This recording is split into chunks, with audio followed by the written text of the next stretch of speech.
Hello and welcome to another presentation from EasyLog.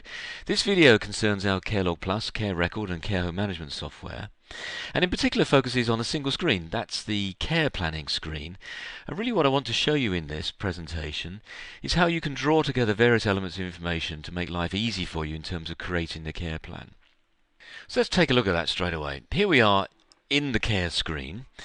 This panel here shows you the various documents that we have at our disposal to look at Minnie Mouse, who's one of our residents.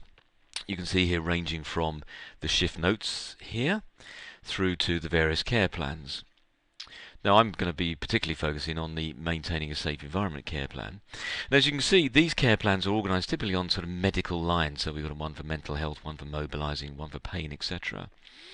Another video that you can see on our website also shows you how you can put together different structures of care plans. So for example, you might organise care plans per period of the day. So therefore, a care plan focuses and reflects what care is needed during the 8 to 2 shift, the overnight shift, etc. As I said, there's another video on our website which will show you that in far more detail. Okay, so let's take a look at that care plan, Maintaining a Safe Environment. All I need to do is just double click on it, and it takes me into this screen where there are two tabs. The first one is for the care plan review, and the second is for the content. As you can see, the care plan review says that the care plan has been reviewed and there's no changes necessary. Again, there's features within the software which allow you either to show that last review, or that screen could have been, this text box could have been presented to me blank. We've obviously chosen to have this setting as that you can see the last review. Now if we now go to the care plan content, you can then see the two current sections of this care plan. There's a long preamble here in terms of the need, the desired outcomes and the care interventions, and then a secondary line which talks about poor eyesight and the need for Minnie to use glasses. Now, as I said, what I particularly want to do here is focus on the different pieces of information that you can draw together to help you review this care plan and obviously build on it as well. And there are various buttons around the screen which allow you to do that.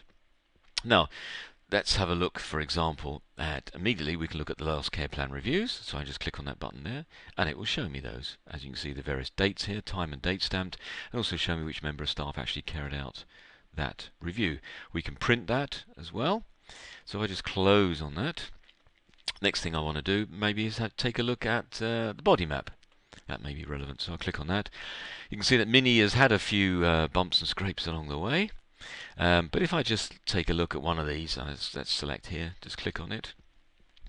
It will then show me this screen here. Now, a very powerful feature of the software is that you can actually upload photographs of that particular injury or problem into the body map. And you can see here, we can see a picture of the abrasion that was found at the top of the right heel of Minnie. So again, in good nursing tradition, everything is time and date stamped, as you see here. We can add further comments here, and when this particular incident is completed or resolved, we can say so here, say what our actions are, and then this will then be stored within the software, but it won't be shown in the current set of body map incidents. So I close that now, and close again. We can see another one we've got here is the reading. So I click on this. This will show me the latest readings that exist for Minnie across a number of criteria. You can see some which are unused, but obviously in a residential environment, maybe temperature and weight BMI are very, very relevant. So again, we can close on that. Another feature I've got here is care tasks. Now, care tasks are the equivalent of a diary for each resident or service user. And these can be used in a variety of ways. They can be used as a diary, such as, for example, booking a hospital appointment. They can be used for a medical type of intervention, as you can see on the screen here, with Minnie needing some encouragement now to eat and to maintain her nutritional intake. And also can be used as an activities calendar as well. So activities can be added in here that will be drawn together on a calendar for an individual resident or across a group of residents. So let's show you how easy it is to add a care task. So simply click on Add. We're then presented with a long drop-down list here. And maybe let's say, I don't know, that Minnie has been needed help lately to prompt to change her clothing. So if I click on that, starting from today, we can then say, well, maybe we need to get the carers to take a look at this and be on top of this over the next week. well, let's say until the end of the weekend. So I click to the end of the weekend. Let's say we need to do that and be aware of that at 8 o'clock in the morning. This is when she's getting dressed. Our repeat period then is daily. I don't need to add any notes. I think change clothing and prompt is sufficient, and then just click on OK. What then happens, as you can see here, is that it appears in red for today's date, and then it appears in black for the next 2 dates. Next 2 days in which the carers need to be aware they need to change Minnie's clothing and prompt her to change her clothing. Now, this facility is not only shown in the software, but also very handily it's shown on the tablet PCs, which our software is very much designed to work with.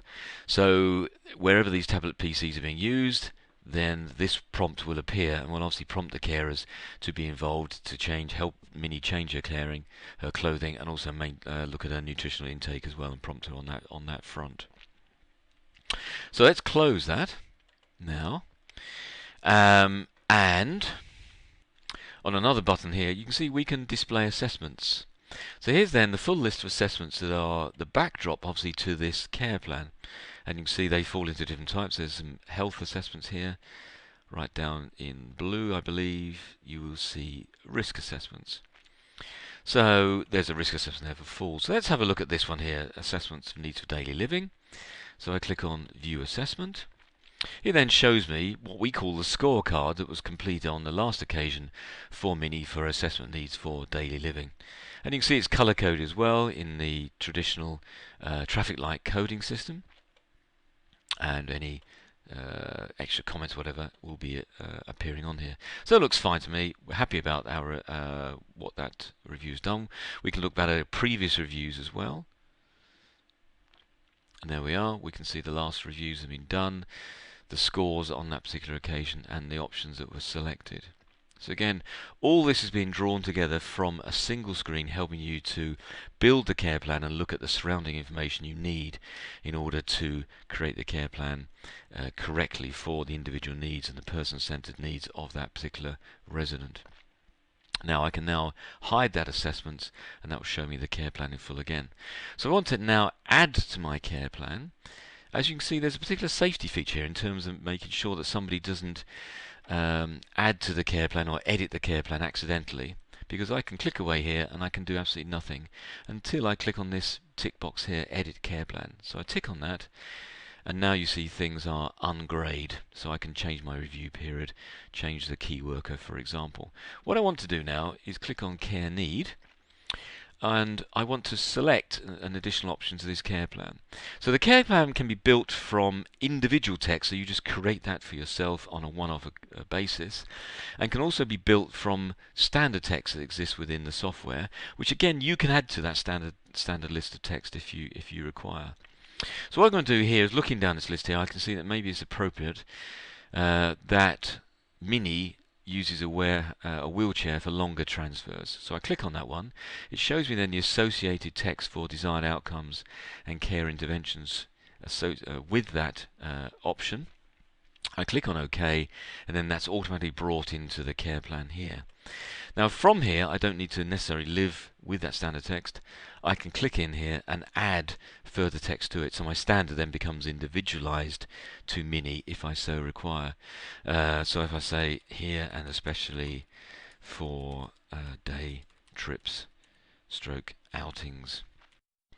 So from entering and adding that extra piece of text, all I now do is simply click on OK to save that care plan, and I'm dropped back to the opening screen where we came into the software. Now, the thing about care plans is that any change that we make is held as the current version, and therefore the version before, without that change, is the previous version, and that will go on and on and on. So the system holds as many changes of care plans as are required, as actually happen, and therefore you can review back how care plans have changed over any period. Okay, so that concludes this presentation. I hope that's been of use. Please obviously call us if you've got any questions, 01892 834406. Look on our website for further information, or obviously email us on info@easylog.co.uk. Okay, thanks again for watching, and take care. Bye.